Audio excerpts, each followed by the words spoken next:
El silencio después de su último aliento fue lo más ensordecedor que he escuchado en mi vida. No hubo un grito, solo un suspiro ahogado, un sonido gutural que se cortó de golpe.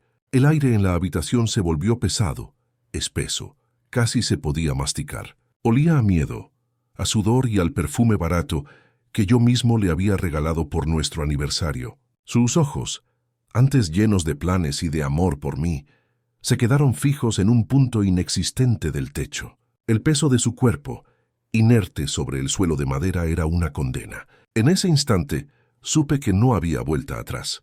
No para ella, no para nuestro hijo que llevaba dentro, y ciertamente no para mí. Me llamo Mateo. Hoy tengo 32 años y les hablo desde una celda de hormigón en la penitenciaría de máxima seguridad, donde la luz del sol es un lujo y el tiempo se mide en décadas. Me condenaron a 40 años por apagar 2 vidas. Pero antes de ser el monstruo que ven en los noticieros antiguos de YouTube, antes de ser un número de recluso, yo era un hombre normal. Era el tipo de hombre que le cede el asiento a una anciana en el autobús, el que sostiene la puerta, el que sonríe a los vecinos. Era el esposo de Laura. Laura y yo éramos la pareja que todos envidiaban. Nos conocimos en la universidad. Ella estudiaba arte y yo ingeniería. Un cliché, lo sé. El pragmático y la soñadora. Pero funcionaba. Su risa era mi melodía favorita y mis brazos eran su refugio. Nos casamos a los 25, con una boda pequeña pero llena de promesas. Los primeros años fueron idílicos. Compramos un pequeño apartamento. Lo llenamos de muebles baratos y sueños caros. Viajábamos cuando podíamos. Trabajábamos duro y cada noche nos dormíamos abrazados, convencidos de que habíamos ganado la lotería de la vida. A los 28 decidimos que era el momento. Era el momento de formar una familia. Recuerdo el día que me dio la noticia como si fuera ayer. Me esperaba en la puerta con una cajita en la mano y una sonrisa que le ocupaba toda la cara. Dentro, la prueba de embarazo con 2 líneas azules. Positivo. Lloré. Juro por lo que más quieran que lloré de alegría, o al menos eso le hice creer a ella, y quizás, por un momento, a mí mismo también. La abracé, la levanté en el aire, le besé el vientre plano que pronto dejaría de serlo. Hablamos de nombres esa misma noche. Si era niña, Sofía. Si era niño, Nicolás. Nico. Íbamos a tener a Nico. La vida, que ya parecía perfecta, estaba a punto de volverse sublime. Eso dictaba el guión, pero la realidad empezó a filtrarse por las grietas de nuestro cuento de hadas. Compramos una casa más grande en las afueras, una de esas con un pequeño jardín para que Nico pudiera jugar. La hipoteca era una soga al cuello. Luego vinieron los gastos del bebé, la cuna que ya habíamos montado en el cuarto vacío, el cochecito, la ropa diminuta. Cada objeto, cada compra, era un ladrillo más en la pared que se construía lentamente a mi alrededor. Mis amigos seguían hablando de viajes, de ascensos, de fiestas. Yo hablaba de monitores para bebés y de ácido fólico.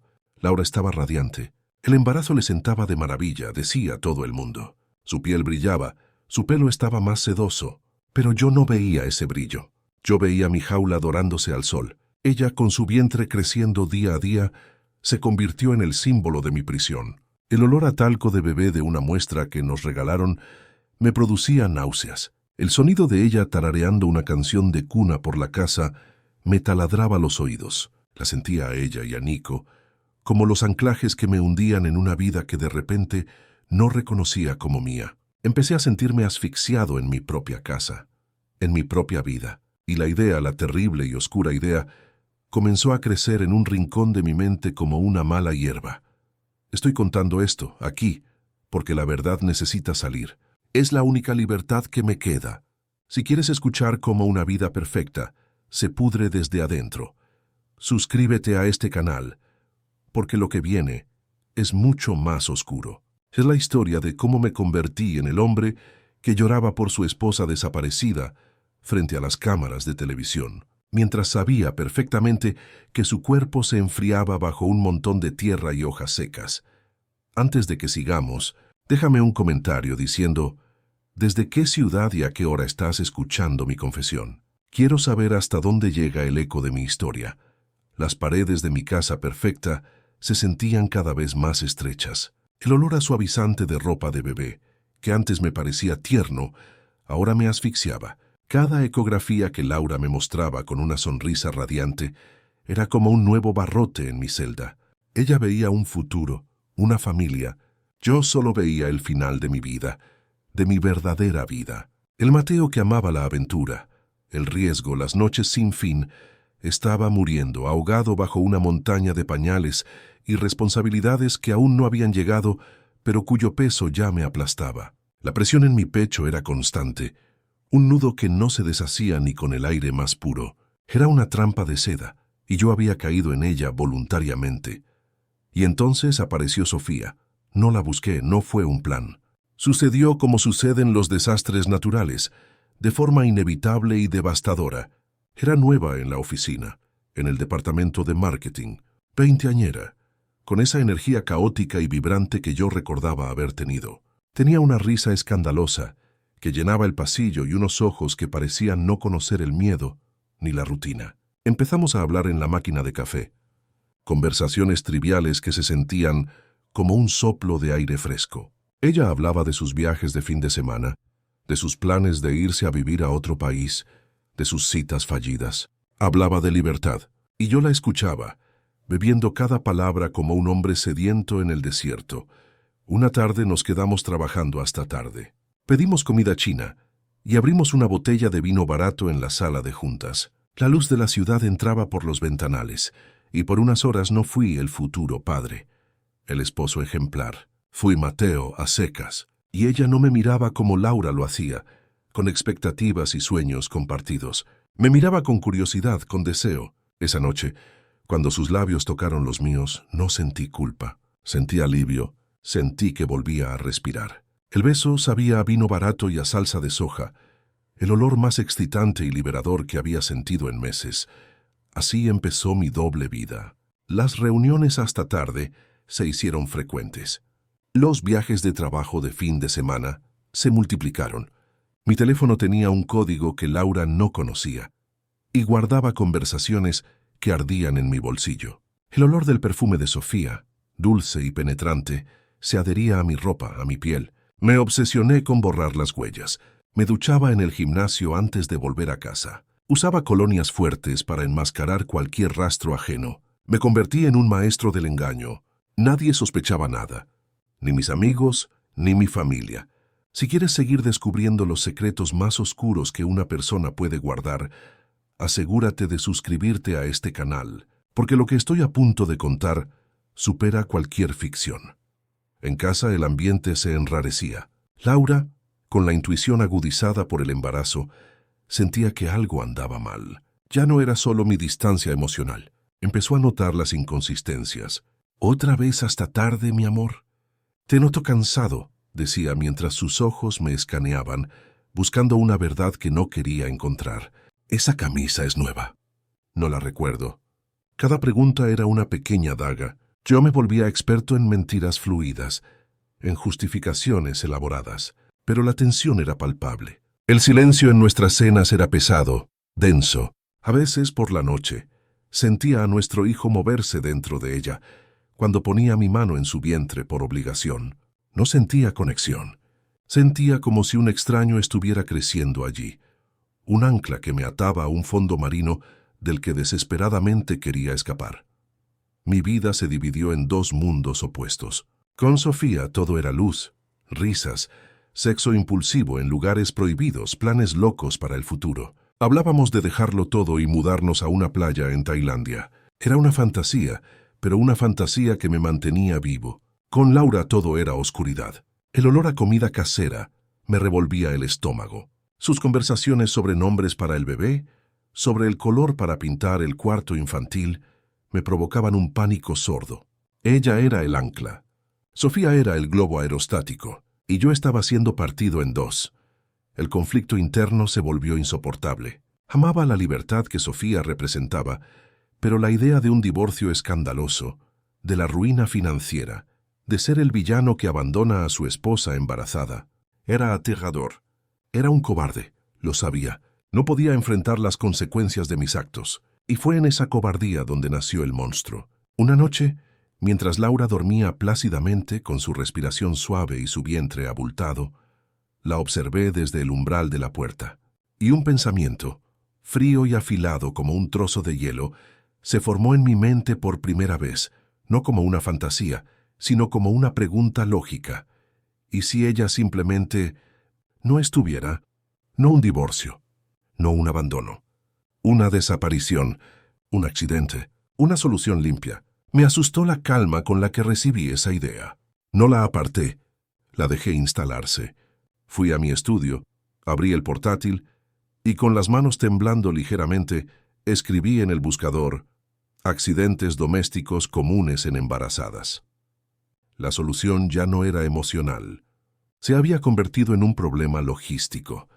Me pregunto desde qué ciudad y a qué hora estás escuchando mi historia. Déjamelo saber en los comentarios. El plan perfecto no existe, pero el mío se le acercaba bastante. Elegí el fin de semana largo, el del Puente de Mayo.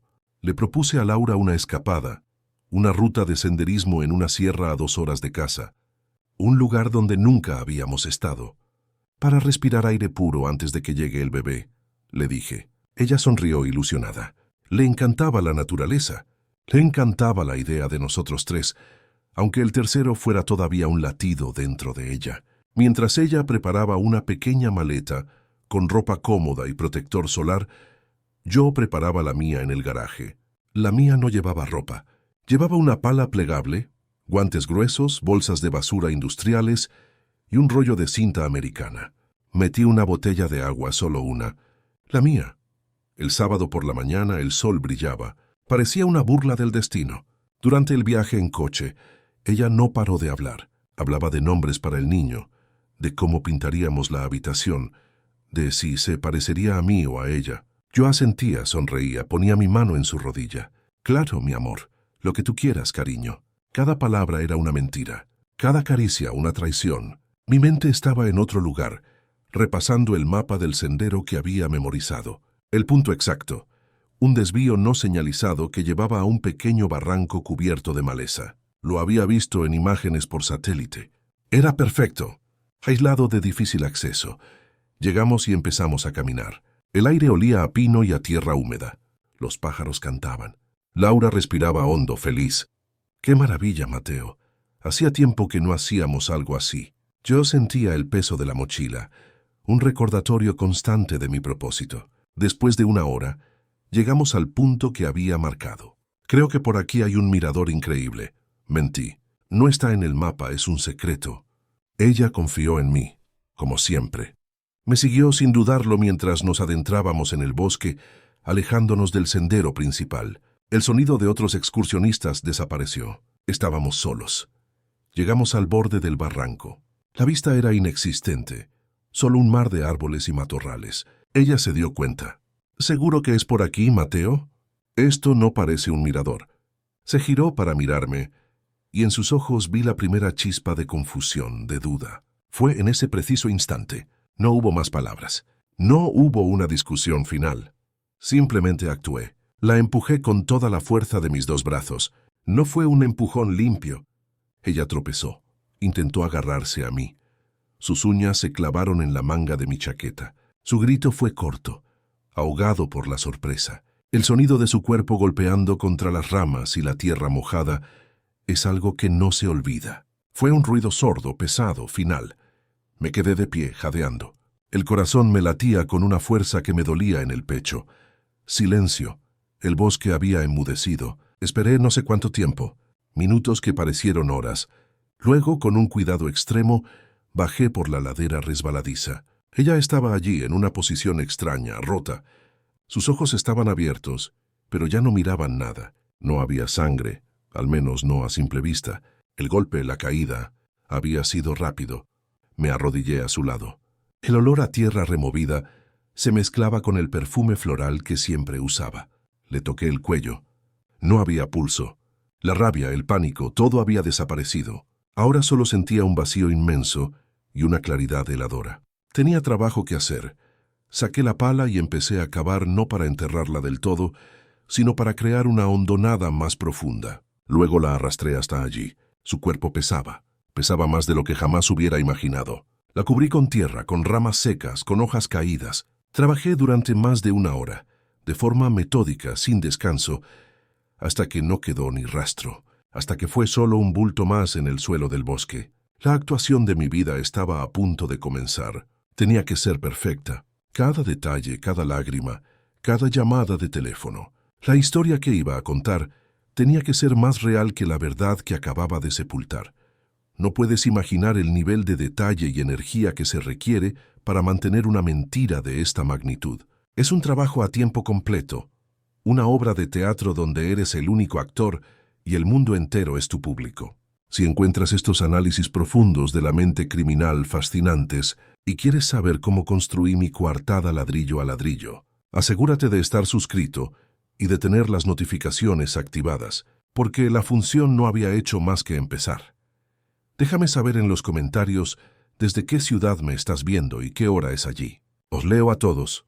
Volví a casa y el silencio era un grito. El olor a tierra y a pino impregnaba mi ropa, mi piel. Me duché, frotando hasta que la piel me ardió, como si pudiera lavar no solo el barro, sino también el recuerdo de sus ojos vacíos. Me vestí con ropa limpia. Me senté en el sofá donde tantas noches vimos películas juntos y respiré hondo. Era hora. El espectáculo debía comenzar. Mi primera llamada fue a su madre. Forcé el pánico en mi voz, una nota de urgencia. «Suegra, ¿Laura está contigo?» «No la encuentro, no contesta el teléfono». El pánico en su voz, a diferencia del mío, fue real, y ese fue el primer ladrillo de mi nueva realidad, una construida sobre la angustia de los demás. Las siguientes horas fueron un torbellino de llamadas, mensajes, una actuación magistral del esposo desesperado, a la policía, a sus amigas, a nuestros amigos. Lloré, grité su nombre en el jardín vacío. Les dije que había salido a caminar por la mañana, como a veces hacía, pero que ya era demasiado tarde. Los días se convirtieron en semanas. Mi rostro estaba en todos los noticieros. Me veían delgado, ojerudo, con la barba crecida. Organizaba batidas de búsqueda con voluntarios. Caminaba por los mismos senderos que había recorrido con su cuerpo inerte en el maletero. Sostenía un megáfono y gritaba su nombre hasta quedarme afónico, con lágrimas genuinas rodando por mis mejillas. Eran lágrimas de un actor consumado, lágrimas de autocompasión, de miedo. Lloraba por el hombre que estaba a punto de perderlo todo. En las entrevistas miraba a la cámara y suplicaba: «Laura, mi amor, si estás viendo esto, por favor, vuelve a casa. Te necesitamos. Tu bebé y yo te necesitamos». La gente me abrazaba en la calle, me ofrecían comida, me decían que tuviera fe, y yo asentía.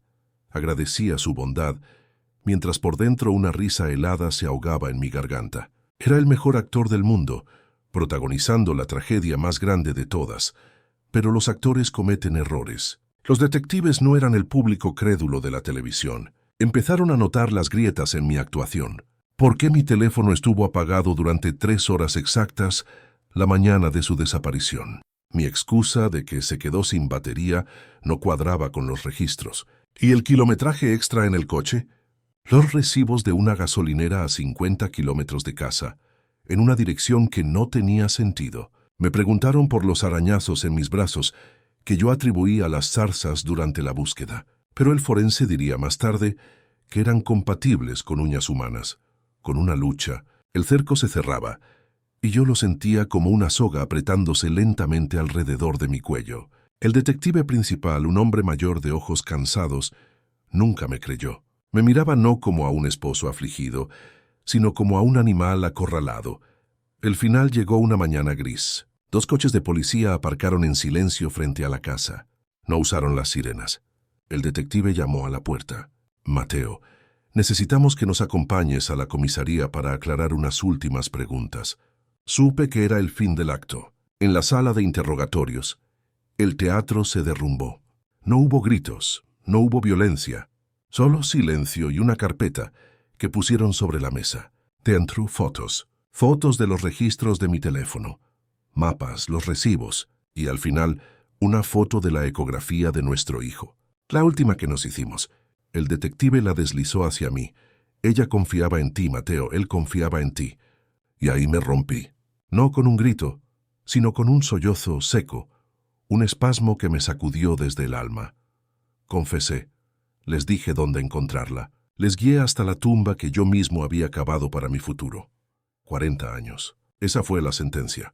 40 años para sentarme en esta celda y revivir cada segundo. Aquí no hay aplausos, no hay cámaras, no hay un público al que engañar. Solo están los fantasmas. El fantasma de Laura, con su sonrisa y su vientre abultado. Y el fantasma del niño que nunca llegó a respirar. A veces, en la oscuridad, me pregunto si siento remordimiento por lo que les hice a ellos, o si solo siento lástima por el hombre que lo tenía todo y lo tiró a la basura por un capricho, por una cobardía infinita. Creo que la respuesta es ambas cosas, y eso es lo que me tortura. Destruí 2 vidas por la promesa de una libertad que resultó ser esta jaula de 6 metros cuadrados. No pido perdón porque no lo merezco. Solo cuento mi historia como una advertencia. El monstruo no siempre está en la oscuridad. A veces duerme a tu lado. Historias como la mía, nacidas de las decisiones más oscuras, merecen ser contadas para que no se repitan. Si quieres seguir explorando las profundidades de la mente humana, suscríbete y activa las notificaciones. No te pierdas ningún relato. Y ahora dime desde qué ciudad y a qué hora estás escuchando mi final.